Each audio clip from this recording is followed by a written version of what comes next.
Hi everyone, I am Dr. Gul and by profession I am practicing clinical psychologist, speech therapist and AST specialist.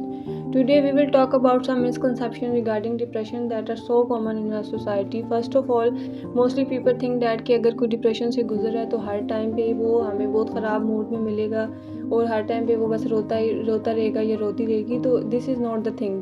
जब भी हम depression की बात करते हैं, इट कैन पॉसिबल कि एक दिन के किसी टाइम में या एक वीक के किसी टाइम में पेशेंट का मूड कुछ टाइम के लिए स्टेबल फील हो या वो किसी जॉब के ऊपर हंस भी सकता है, तो फिर भी उसको डिप्रेशन है. मोस्टली क्या होता है कि लोग इस कंडीशन में किसी भी इंसान को लेबल कर देते हैं दैट ही और शी इज़ डूइंग ड्रामा. तो ये चीज़ नहीं होती, it's depression.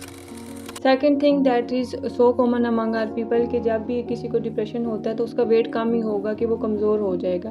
Again it is not possible, it's depend upon your personality type. बहुत से लोग स्ट्रेस में ज़्यादा खाना खाते हैं और बहुत से लोग खाना खाना छोड़ देते हैं. बिकॉज ऑफ दैट कुछ लोगों का वेट गेन हो जाता है, कुछ लोगों का वेट जो है वो कम हो जाता है. Both are the symptom of depression.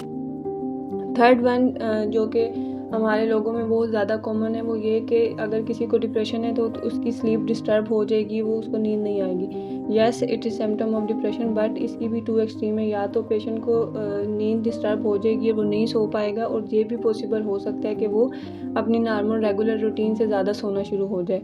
तो both things are lie in a depression कि अगर किसी पेशेंट में ये दोनों चीज़ें एक नॉर्मल जो उसका पैटर्न था उससे डिस्टर्ब हो रही हैं तो वो इंसान डिप्रेशन के अंदर ही है.